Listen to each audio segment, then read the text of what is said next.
No ale tak, no Q-School bardzo fajne doświadczenie, które, tak jak mówisz, pomogło nastawić się mentalnie, pomogło też przeskoczyć barierę tego w głowie, że sobie potrafisz powiedzieć, ja umiem grać, ja wiem jak to się robi, ja wiem o co tu we wszystkim chodzi.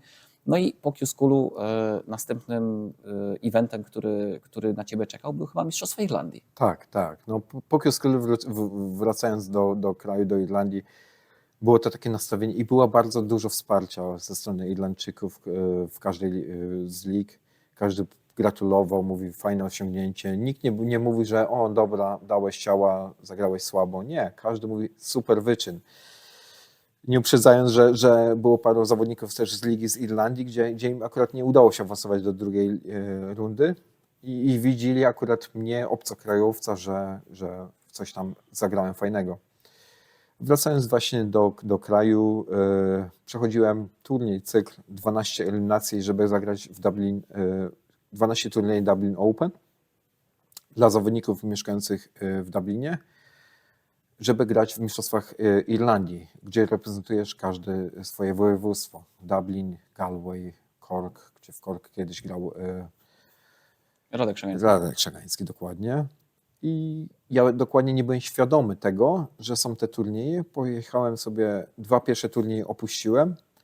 Na 3 kolejnych zagrałem sobie, że tak powiem, wspierając moją żonę, gdzie ją też tam wciągnąłem w tego darta, żeby trochę wsparła kobiecą drużynę. I nie zagrałem sobie świadomie tego, o co ja gram.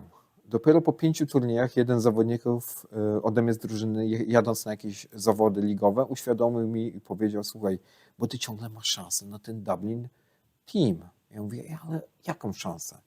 No, bo tutaj już po 5 turniejach masz dopiero 4 punkty, ale wiesz, każde zwycięstwo się liczy. Zagraj kolejnych 7 turniejów, może ci się udać awansować do pierwszej drużyny Dublina. Mówię, dobra, no i zacząłem jeździć, no i zbierałem te punkciki, ćwierćfinał, półfinał, każde zwycięstwo się liczyło i do ostatniego turnieju brakło mi 1 punktu, żeby być w kadrze A.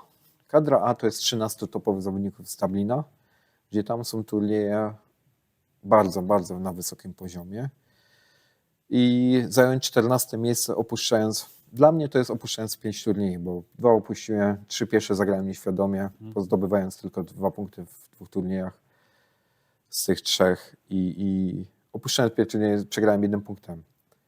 I pojechałem sobie właśnie na te Dublin Mistrzostwa Irlandii, gdzie byłem dopuszczany. Będąc, jestem kadra B w tym momencie, pierwszym zawodnikiem kadry B i dopuścili jakby Dublin All Ireland się to nazywa. Mistrzostwa Irlandii są otwarte, indywidualnie i parowo, a drużynowo może grać tylko pierwsza kadra.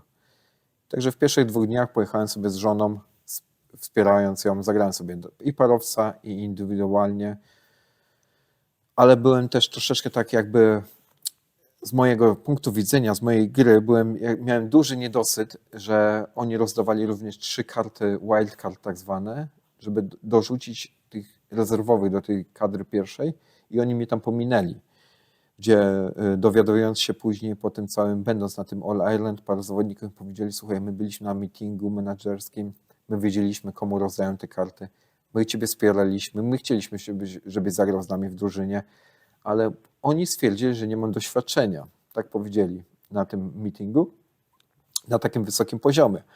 Ja to zaakceptowałem, podbiło mnie to bardziej mentalnie, no i chciałem im udowodnić. Zemścić nawet. Tak? Zemścić, dokładnie, zemścić, no i udowodnić. No i około 300 zawodników w tej Irlandii, tej całej kadry A, gdzie tam nikt z kadry B praktycznie nie grał, tylko cała czołowa Irlandia. Udało mi się dojść do top 16, czyli 9-16 miejsc, gdzie po kolei wykruszyłem, wybiłem paru zawodników z Dublina, z całej reprezentacji i udowodniłem im tam moją postawą, że jednak mogliby na mnie postawić. Ale z drugiej strony też nie jestem załamany, bo fajnie, chłopaki zagrali, doszli, zdobyli 2 miejsce w kraju, ale ja ciągle jestem wspierany teraz przez kadrę B, gdzie my w kwietniu będziemy mieli swoje mistrzostwa, kadry B, gdzie tam kadra A już nie ma prawa zagrać, tylko to jest turniej dla kadry A, indywidualnie, parowo i drużynowo.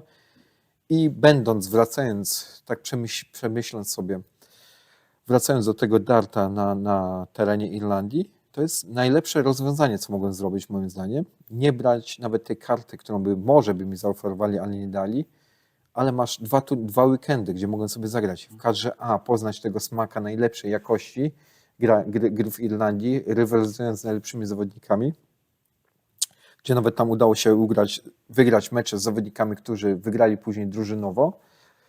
I teraz będę miał swoje doświadczenie pojadąc na kadrę B, gdzie tam będę jakby No, liderem. liderem, można tak powiedzieć. Ja siebie nie uważam za lidera, ale mamy fajną, bardzo sympatyczną drużynę z bardzo fajnych zawodników i ta cała drużyna cały czas mnie wspiera i cały czas widzą we mnie nadzieję, że coś tam możemy osiągnąć, będąc w tej kadrze B, i dostałem tam parę propozycji od czołowych zawodników, żebyśmy zagrali sobie parowca. Wybrałem tam jednego z zawodnika, z którym mam najfajniejszy kontakt, powalczymy parowo w kadrze B, gdzie to jest duży prestiż, bo to też jest czołowa, to jest druga trzynastka w każdym swoim county, w każdym swoim województwie. No tak, no i to też to dobrze będzie. No jeżeli nie dopuścili do kadry A, no to w kadrze B też będzie trzeba pokazać swoje umiejętności. No i jeżeli będziesz zainteresowany następnym wyborem kadry A, no to tam już sądzę, że cię nie pominą. Tak. To już tam mi stwierdzili zaraz będąc na tych zawodach, powiedzieli, ty powinieneś być z nami. Ty powinieneś. No ale też po fakcie tak. to sobie można gadać, no cóż zrobić. I zmobilizowali mnie też, tak powiedzieli, że w przyszłym roku będzie z nami. Graj sobie, graj. No i w przyszłym roku już nie pominę tych od pierwszego turnieju po prostu. Ale już będziesz tak. wiedział, o co chodzi, tak? No bo Tak. też byłeś nieświadomy. No ale tak, no mieliśmy Q-School'a, mieliśmy Mistrzostwa Irlandii, no i właściwie jesteśmy tu i teraz. Jesteśmy teraz na weekendzie Grand Prix, no i tutaj jawi się pytanie o przyszłość. Jakie masz plany, co chcesz robić? No teraz jesteś tutaj w Polsce, zakładam, że po Grand Prix wracasz do Irlandii. Mówiłeś o tych mistrzostwach kadr B Irlandii, no ale co dalej? Jakie są plany Kamila Janowicza na przyszłość? Plany są takie, że powoli się rozwijam w darcie. Oczywiście nie spuszczam stonu z online dartem, bo tam jestem udało się być czołowym zawodnikiem w każdej lidze, gdzie fajnie to wszystko się ciągnie. I plan jest taki, że krok po kroku trzeba sobie wszystko ustalić, do czego mierzysz. No i na pewno Q-School w przyszłym roku to będzie mój cel. Na pewno wrócę, chcę wrócić mocniejsze o to doświadczenie, którego nabyłem teraz. I też jest taki plan, że dostałem pozwolenie od Federacji Irlandzkiej, że mogę brać udział, jeżeli nie biorę udziału w Grand Prix Polski, GP, wszystkie te Polski, mogę brać udział w Grand Prix Irlandzkim.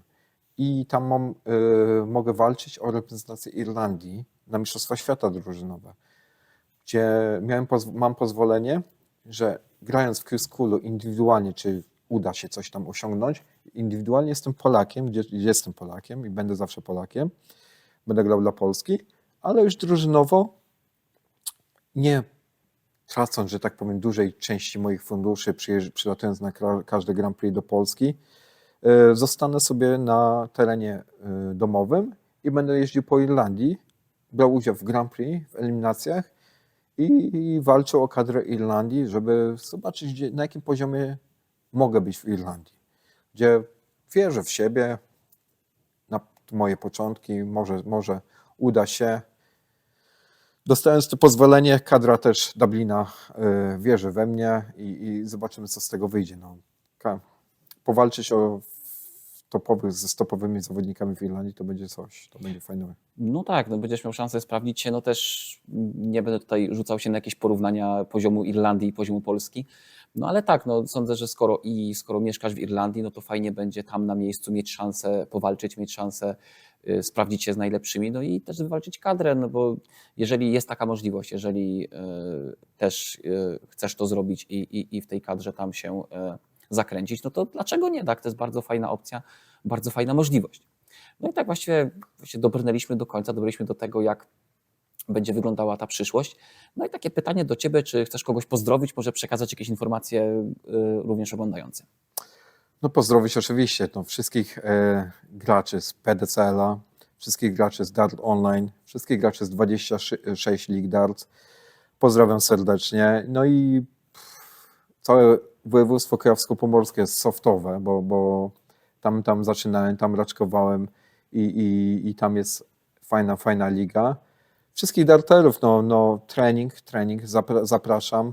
Oczywiście moją rodzinę to jest podstawa, bo moja żona poświęca tyle czasu na moje granie, opiekując się naszą dwójką synów. Rodzina moja wspiera i wszystkie moje transmisje online wszyscy oglądają, wspierają.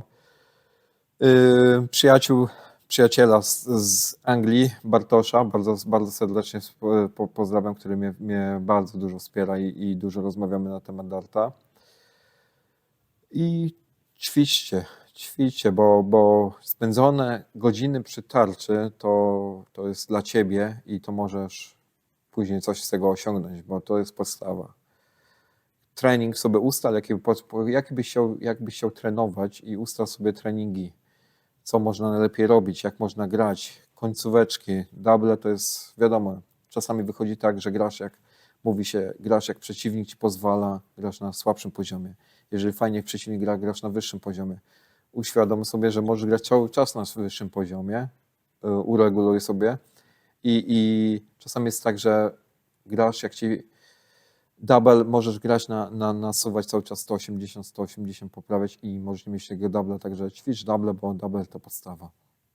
Pozdrawiam wszystkich darterów. Tak, no to chyba będzie tyle. Dziękuję jeszcze raz za wywiad. Był ze mną Kamil Janowicz. Dziękuję bardzo.